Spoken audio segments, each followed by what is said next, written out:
తర్వాత అనుకున్నట్టుగానే మీనా ప్రెగ్నెంట్ అవుతుంది.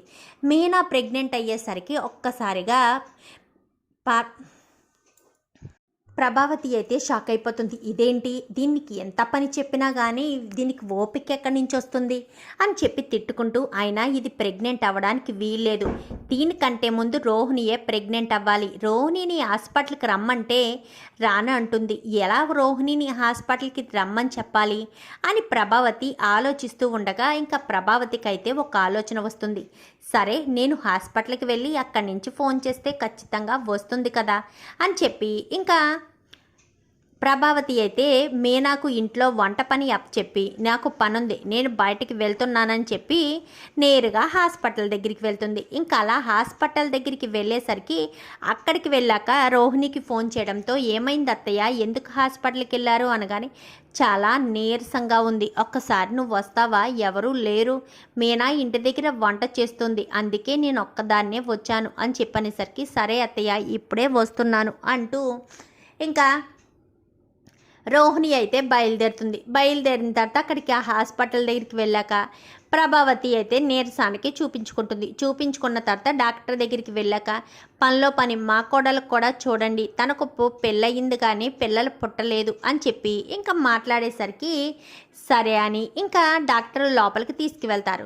లోపలికి తీసుకువెళ్ళిన తర్వాత మొత్తం టెస్ట్ చేస్తారు. ఏమైంది డాక్టర్ అనగానే, ఏమీ లేదులేమ్మా అని చెప్పి ఇంకా అక్కడ చెప్పడం మానేసి నేరుగా డాక్టర్ అయితే ఇక్కడికి వచ్చి చెప్తుంది, అది మీ కోడలికి పిల్లలు పుట్టే అవకాశం లేదండి అని చెప్పనేసరికి, ఏంటండి తనకు పిల్లలు పుట్టే అవకాశం లేకపోవడం ఏంటి అని చెప్పనగానే, తనకు ఆల్రెడీ ఒక బాబో పాపో ఉన్నారు కదా, ఆ తర్వాత తనకు పిల్లలు పుట్టకుండా ఆపరేషన్ చేయించేశారు అని చెప్పనేసరికి ఒక్కసారిగా ప్రభావతి షాక్ అయిపోతుంది.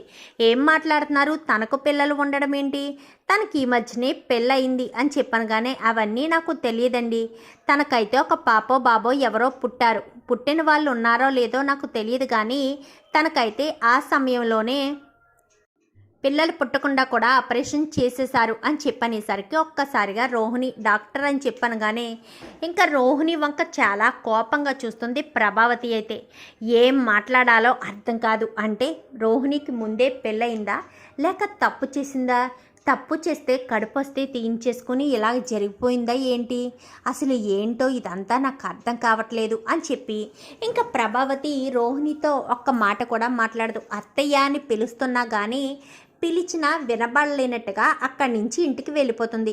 అత్తయ్య గారికి ఏం అనుమానం వచ్చిందో ఏంటో, నన్ను అడిగితేనే కదా నేను చెప్తాను, అది అనుమానం వచ్చిందన్నప్పుడు ఏదో ఒకటి మాయ చేసావు మభ్య పెట్టావు, అత్తయ్య గారిని ఆ మాయలోంచే ఉంచాలి అని చెప్పి రోహిణి అయితే పార్లర్ దగ్గరికి వెళ్తుంది.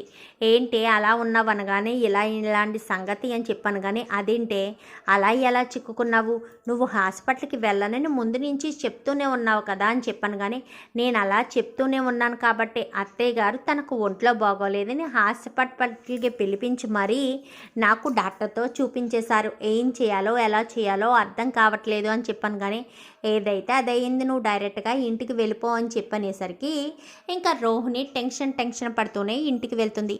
ఇంటికి రావడంతో ప్రభావతి హాల్లోనే కూర్చుని ఉండేసరికి రోహిణి వంక చాలా కోపంగా చూస్తుంది. అత్తయ్య అని చెప్పనేసరికి గదిలోకి రా అని చెప్పనేసరికి గదిలోకి వెళ్తుంది రోహిణి. అయితే తలుపు వేయనగానే తలుపులు వేస్తుంది.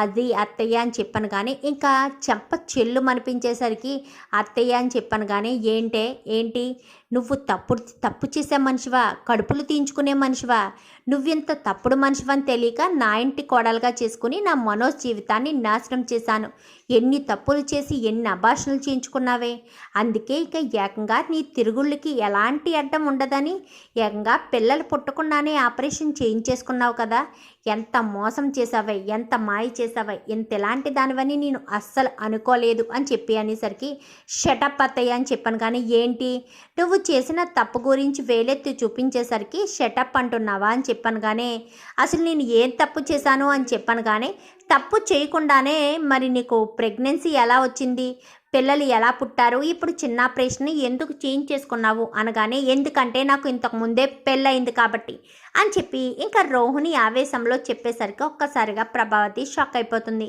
ఏంటి, నీకు ఇంతకు ముందు పెళ్ళయిందని చెప్పాను కానీ, అవునత్తయ్య నాకు ఇంతకు ముందే పెళ్ళయింది. నా భర్త పెళ్ళైన సంవత్సరానికి చనిపోయాడు.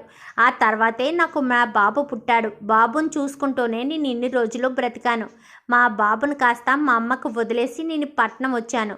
మీకు మీరుగా నా దగ్గరికి వచ్చి మనోజ్ని పెళ్లి చేసుకోమని అడిగారే తప్ప నేను మనోజ్ వెనకాల అస్సలు తిరగలేదు. మీకు మీరే నేను నచ్చి నా ఇంటికి వచ్చి పెళ్లి చేసుకోమని అడిగితే ఒప్పుకున్నాను.